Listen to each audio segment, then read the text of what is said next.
Hola, buenas tardes o buenos días, buenas noches. Soy Ileana García, nicaragüense.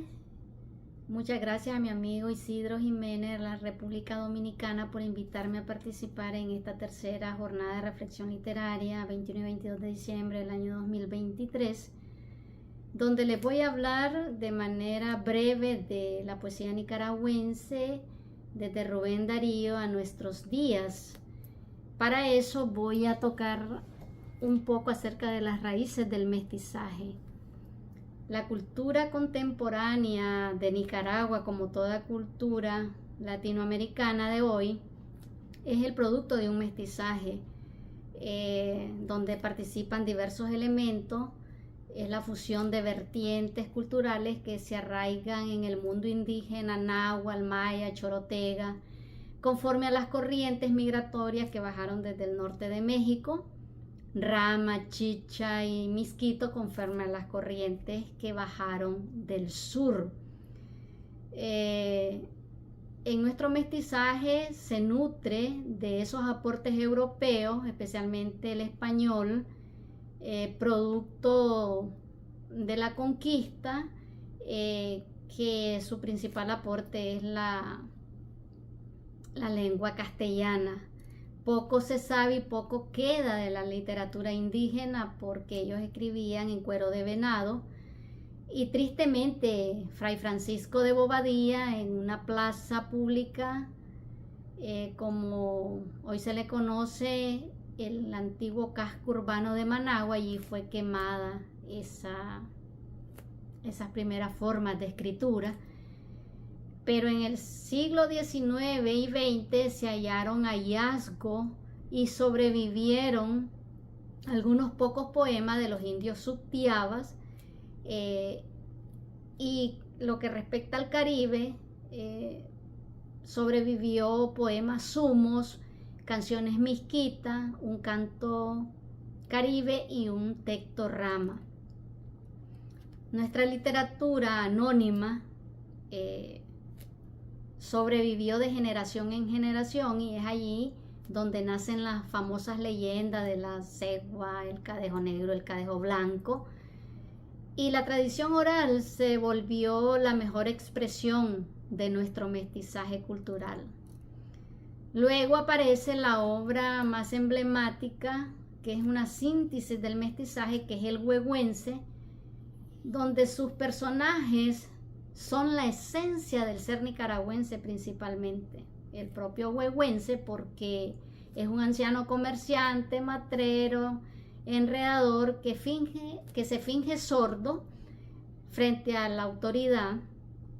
El ingenio, la picardía, expresados en frases de doble sentido, vienen a ser una forma de resistencia esbozada frente al poder y la burocracia en ese tiempo. Ahí se funde el teatro y la danza, la denuncia social, el elemento lírico. También tiene una riqueza de valores literarios y lingüísticos. Aquí quiero entrar ya a hablarles de la herencia o la sangre india de Rubén. En este libro, Rubén Darío, según un paisano Matagalpa, escrito por Eddie Kill, y dice: Rubén pasó en el vientre de su madre por el camino real de Tolapa, nació en Metapa y cumplió la cuarentena en Olominapa.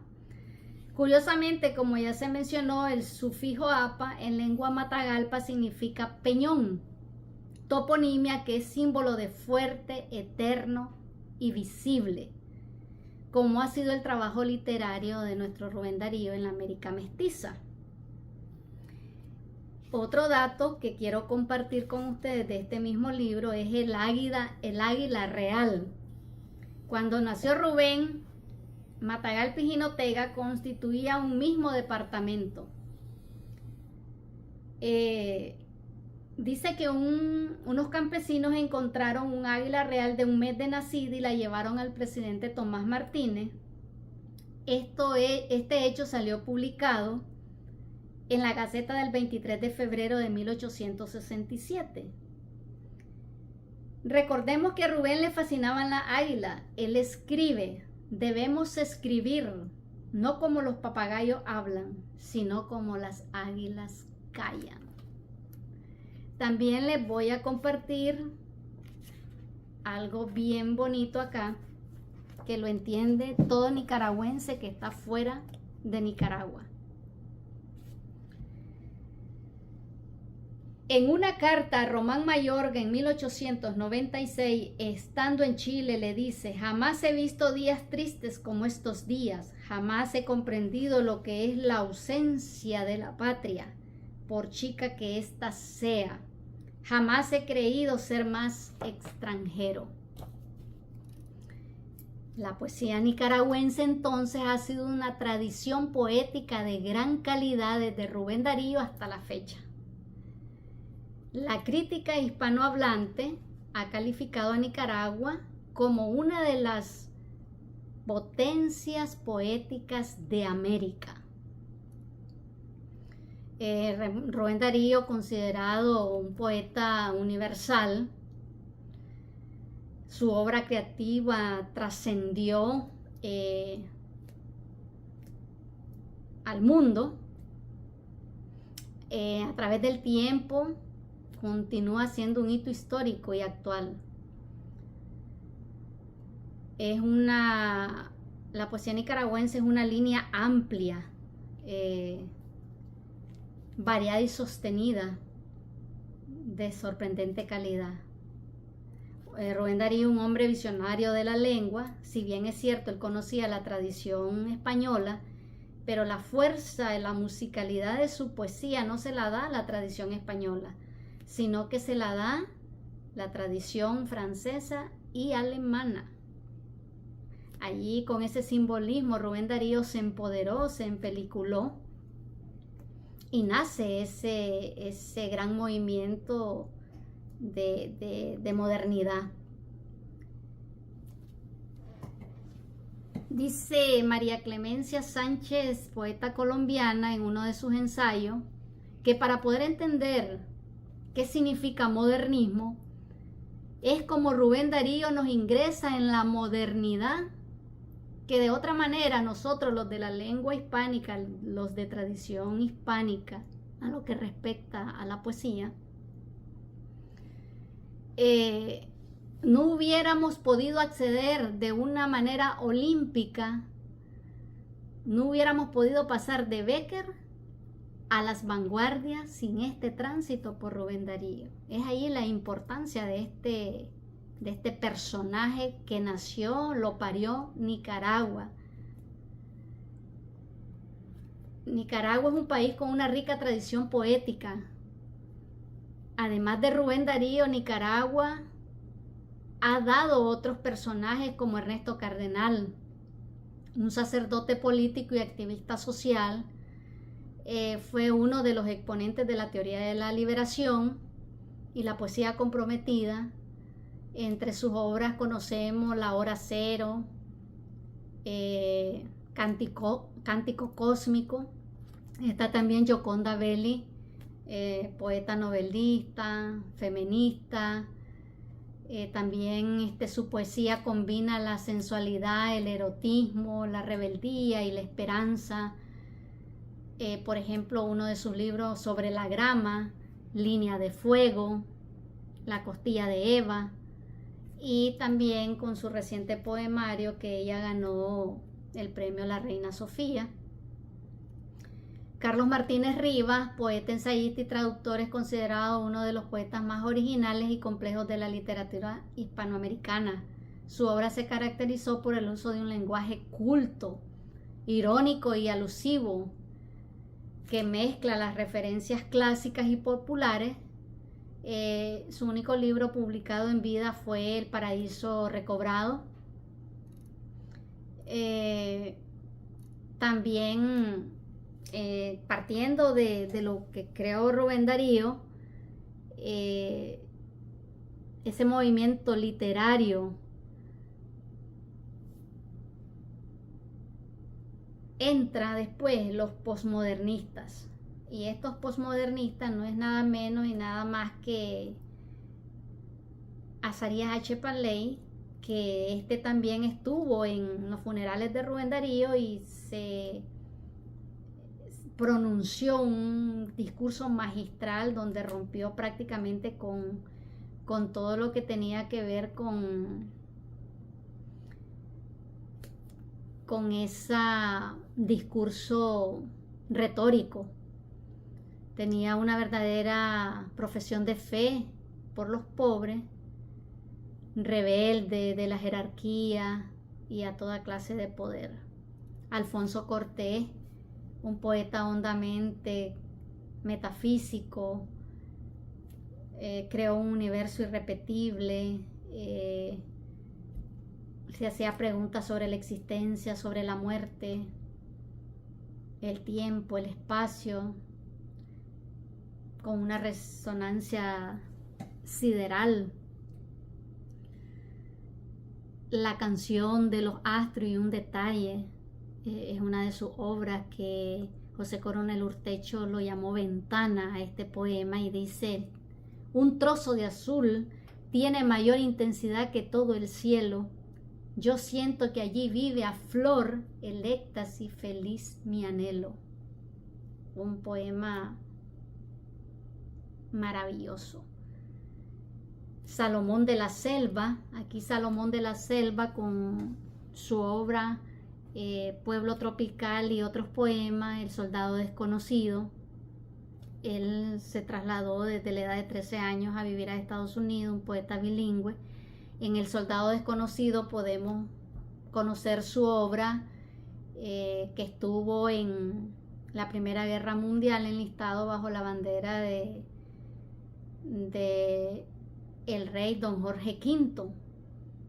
Aquí aparece un poema muy lindo que se llama La Bala, que lo musicalizó Filio Picón, un cantante nicaragüense, que ese poema dice: la bala que me hiera será bala con alma, el alma de esta bala será como sería la canción de una rosa, si las flores cantaran o el olor de un topacio, si las piedras olieran o la piel de una música, si no fuese posible tocar a las canciones desnudas con las manos, la la la, la la la. Riquísimo lo que aquí nos deja Salomón de la Selva con ese grandioso poema. Y les voy a leer otro dato muy bonito, muy curioso acerca de este personaje Salomón de la Selva. Dice: cuando Darío ya había partido de Nueva York hacia Guatemala ya por junio de 1915, entonces hubo en Nueva York una reunión de intelectuales latinoamericanos y acababa de llegar a residir allí el famoso pensador dominicano Pedro Enríquez Ureña. En esa reunión notó que un grupo rodeaba a un joven poeta de unos 22 años de edad. Se trataba de Salomón de la Selva. Ureña no le conocía, le entró curiosidad y preguntó que de dónde era ese joven. ¿Será de Argentina? ¿Será de México? ¿Que de dónde era ese joven? No, señor, le contestaron, hasta que uno de ellos que le conocía dijo: es de la patria de Rubén Darío. Así es que, señores, si me preguntan, soy de la patria de Rubén Darío. Ok, ahí pasamos luego a las vanguardias. En este movimiento aparecen los poetas José Coronel Urtecho, Pablo Antonio Cuadra, Joaquín Pasos y Alberto Cabrales, para mencionar a algunos de ellos. Ellos traen influencias, por ejemplo, José Coronel Urtecho acababa de llegar a sus 21 años a Nicaragua y traía esa corriente de Estados Unidos, esa influencia americana de surrealismo, el expresionismo se daba en esto. También entra Luis Alberto Cabrales, que venía de Francia, también venía influenciado por esa poesía, y hacen esa fusión, pero ellos en su experimentación rompen, de alguna manera querían romper con las normas tradicionales. Entra aquí la ironía, el compromiso social, y este grupo que lo capitanea José Coronel Urtecho, en ese reclamo propio por la tradición, que busque el regreso a las raíces, me llama la atención este dato, que en esa búsqueda entra en un momento este grupo en un falangismo inspirado en Primo de Rivera, y a reclamar un líder perpetuo que pueda traer estabilidad a largo plazo a Nicaragua. Este Salvador no es nada menos y nada más que Anastasio Somoza García. Interesante, ¿no? Después viene la posvanguardia. Aquí aparecen los tres Ernestos, que son Ernesto Cardenal, Ernesto Mejía Sánchez y Carlos Martínez Rivas, que Ernesto Cardenal y Carlos Martínez Rivas ya les hablé un poquito acerca de ellos dos, pero me quiero centrar en Ernesto Mejía Sánchez, porque Ernesto Mejía Sánchez fue un muchacho que nació en Masaya, Nicaragua, luego se fue a México, ahí se preparó, ahí estudió, además de otros lados también, se quedó allí dando clases, se relacionó con los intelectuales de su tiempo. Y Julio Valle Castillo, que para Julio Valle Castillo, Mejía Sánchez fue su mentor, fue su universidad, aprendió mucho de él porque Martínez Sánchez tenía ese ritual por la palabra, ese conjuro poético, convocaba la palabra en todas sus expresiones, en todos sus posibles significados. Y por Mejía Sánchez se podría decir que todo lo que conocemos de Darío se lo debemos a él, porque él recopiló en los grandes foros, en los grandes simposios de ese tiempo, recopiló todo lo de Darío, porque él tenía mucha pasión por la obra de Rubén Darío. Entonces ahí es donde conocemos a Rubén Darío cuentista, a Rubén Darío prosista, a Rubén Darío narrador. Se lo debemos a Ernesto Mejía Sánchez. Aquí aparece también Claribel Alegría, que es contemporánea con estos grandes, y ella tiene una temática también política, enérgica y radical en contra de los sistemas de opresión entonces vigentes en Centroamérica. Ella publicó un libro llamado Anillo de Silencio, y también ella tiene una obra prolífica, y también ganó el premio La Reina Sofía. En estos años 70 y 80 nace esa impetuosa generación de poetas brillantes, y el registro de estas voces esa ola que se levanta, que bañó los años 70 y rompió contra las rocas en 1980, en ese contexto de efervescencia revolucionaria, lucha armada.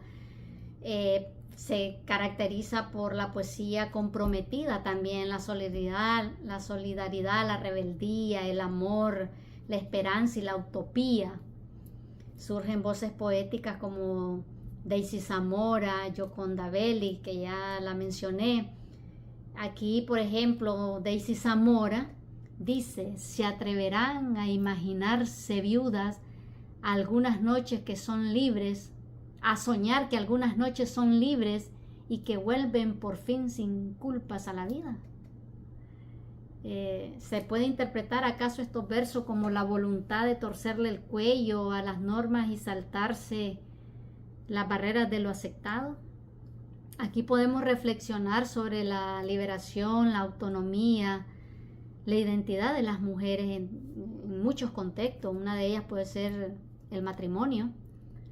También aquí Gioconda Belli en su libro sobre la grama aparece ese poema llamado Biblia. Sean mis manos como río entre tus cabellos, mis pechos como naranjas maduras, mi vientre un comal cálido para tu hombría, mis piernas y mis brazos sean como puertas, mi pelo como algodón en rama, todo mi cuerpo sea hamaca para el tuyo y mi mente tu olla, tu cañada. Rompía Gioconda Belli con esa tradición hispanohablante. Prácticamente esa rica exploración de la identidad femenina revolucionaron las letras del universo, como les decía, hispanohablante. Aquí también en esta generación aparece Vidaluz Meneses, Iván Uriarte, Ana Ilse Gómez, Michelle Nájil. Aquí, por ejemplo, un poema de Vidaluz Meneses dice: construimos como escribiendo un poema, criando, borrando y volviendo a escribir. Aquí nos deja ese hilo para reflexionar. Nos despegamos un poquito y vamos avanzando a la generación de los años 90, casi pegándonos al 2000. Surgen poetas en un contexto de tradición o de transición democrática, crisis económica. Se caracteriza por esa poesía intimista, la disolución, la ironía, el escepticismo, la nostalgia, el desencanto. Y aquí entra ese poeta Eric Aguirre, por ejemplo, Blanca Castellón, Marta González, por mencionar algunos. Hay un poema de Eric Aguirre que me gusta mucho, que me hace reflexionar, que dice: nuestros poemas están hechos para recordar el dolor con que se nos ha dado la vida y deberán ser leídos en el mejor de los tiempos. Nos deja ese sabor a reflexión.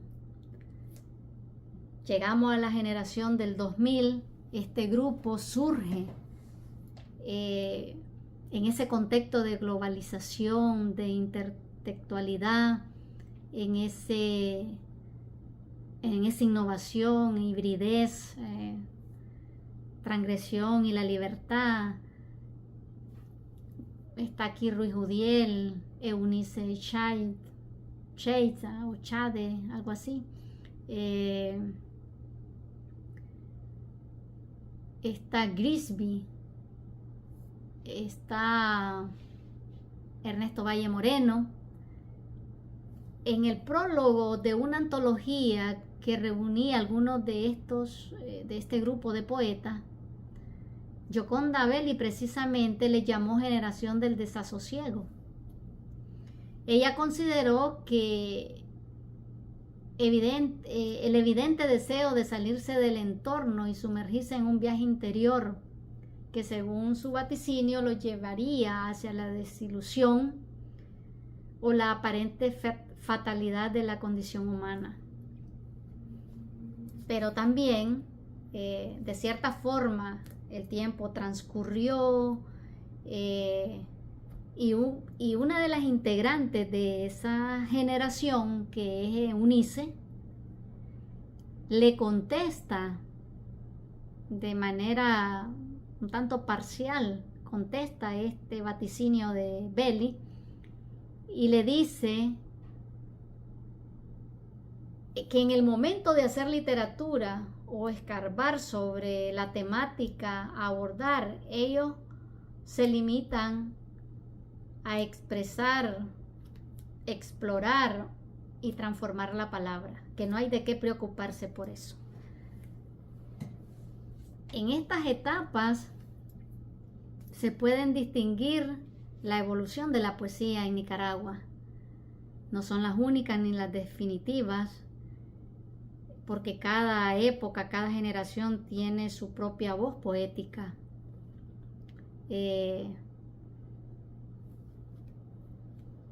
Esta forma de ordenarla y comprenderla, la verdad,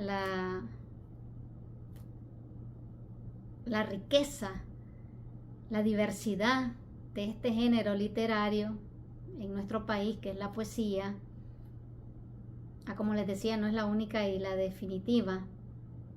Existen otras formas de agrupar y analizar los poemas, los textos, los distintos criterios, el estilo, el tema, la influencia, la intención. Entonces la reflexión literaria consiste en pensar críticamente sobre los textos, sus contextos, sus autores, sus lectores, sus significados, sus valores, sus funciones, sus relaciones. La reflexión literaria nos permite apreciar mejor la poesía, disfrutarla, interpretarla, crearla, recrearla, como decía Vidaluz Meneses, escribir, reescribir. Yo me pudiera preguntar entonces, ¿qué factores históricos, sociales, culturales y personales influyeron en el desarrollo de la poesía nicaragüense en cada etapa? Estas son pinceladas de las diferentes etapas que ha tenido la poesía nicaragüense. Por ejemplo, la aparición de la escritura, de la lectura, era prácticamente necesario crear métodos para enseñar a leer y a escribir.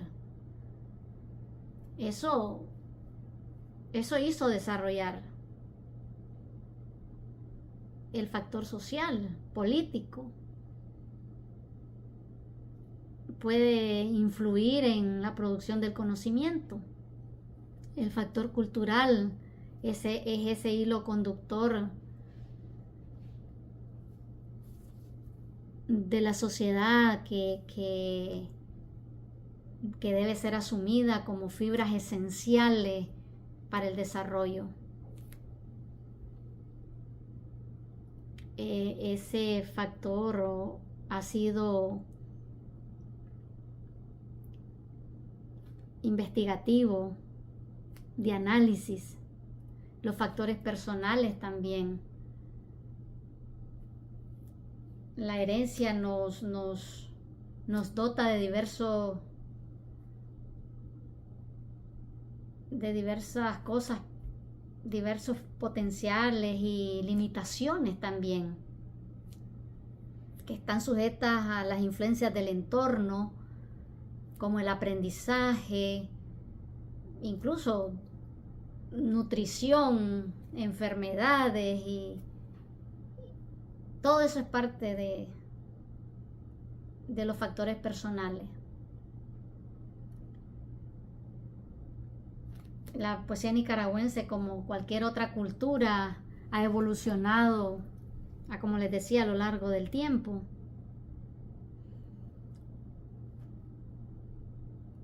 Y los eventos históricos. También tenemos rasgos comunes que podemos tener y diferencias. Ese movimiento modernista hizo que nos renováramos, que nos reinventáramos, especialmente los vinculados con la vanguardia. ¿Qué aportes y qué innovaciones ha hecho la poesía nicaragüense en Hispanoamérica, en el mundo? Darío, que fue el que revolucionó el lenguaje, la métrica, la fuerza de su poesía, la musicalidad de su poesía, La generación de vanguardia, como les mencionaba, tuvo gran influencia en la poesía del Caribe, por ejemplo.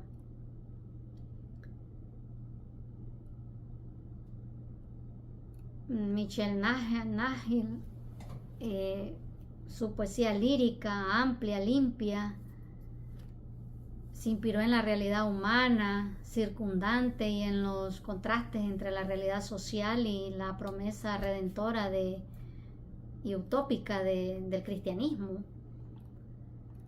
Sus temas de la poesía, los temas son variados también.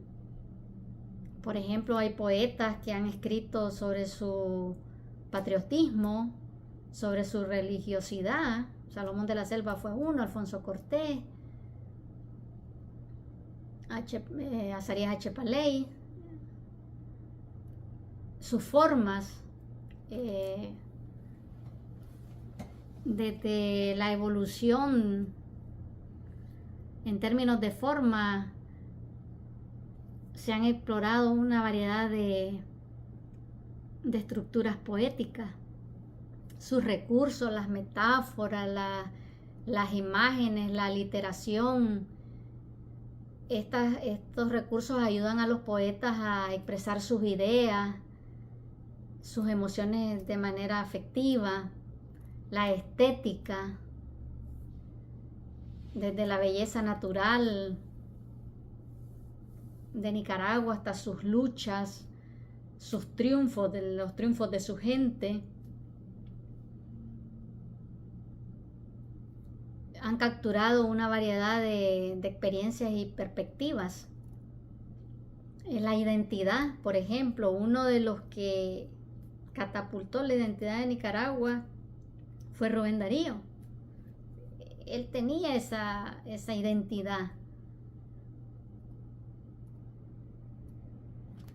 En la política también la poesía ha reflejado y respondido a los cambios en las diferentes etapas políticas de Nicaragua.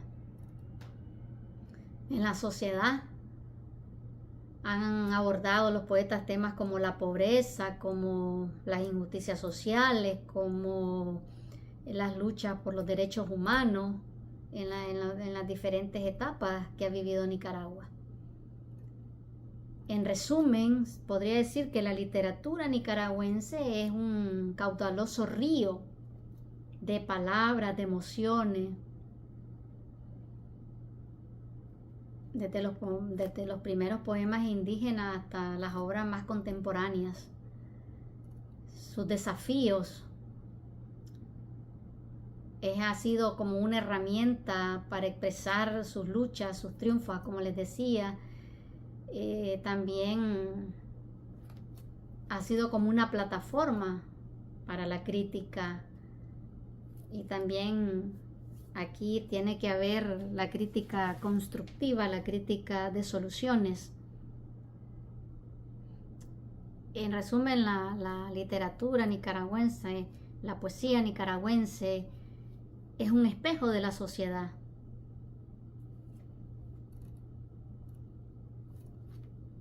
En conclusión, posiblemente la literatura puede cambiar un pueblo. Sin la literatura el ser humano no se desarrolla, no desarrolla sus conocimientos. También nos ayuda a ordenarnos en la vida. La literatura es un instrumento de creatividad. Crea nuevas ideas y transforma la sociedad. Sin duda, la literatura juega un papel muy importante. Posiblemente no podemos cambiar el mundo, pero sí podemos crear conciencias para poder seguir dando esperanza para el desarrollo de un país y cultivar sobre todo la paz. Y la paz no está allá afuera, la paz está dentro de cada uno de nosotros.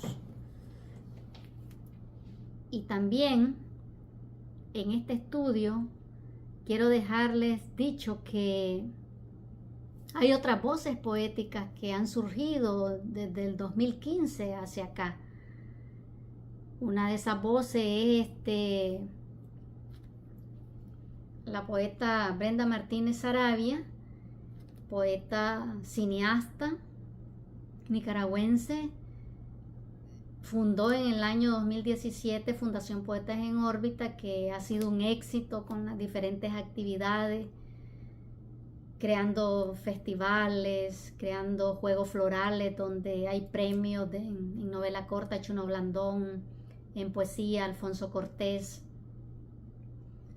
Ella ha producido 5 obras, de las cuales se conocen Desnuda, vestida y entre velo, Entre tu piel y el viento, Como la luna, amor, como la luna. Es una obra que los invito a leerla. Yo ya la leí, la he leído, la sigo leyendo. Allí está esa frescura, esa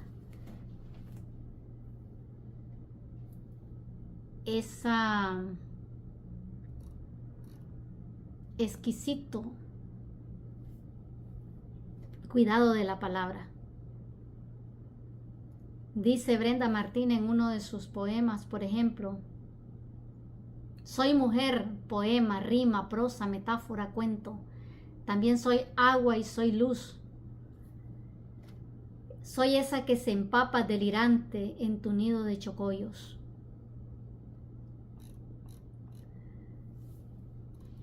Es una obra que debe ser estudiada.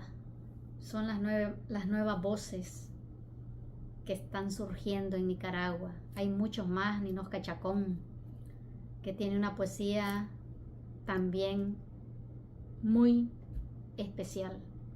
Muchas gracias. Les repito lo que dijo nuestro Rubén Darío: no escribamos como los papagayos hablan, sino como las águilas callan. Muchas gracias y que tengan una continua reflexión de jornada literaria. Les agradezco. Bendiciones a todos. Chao, chao.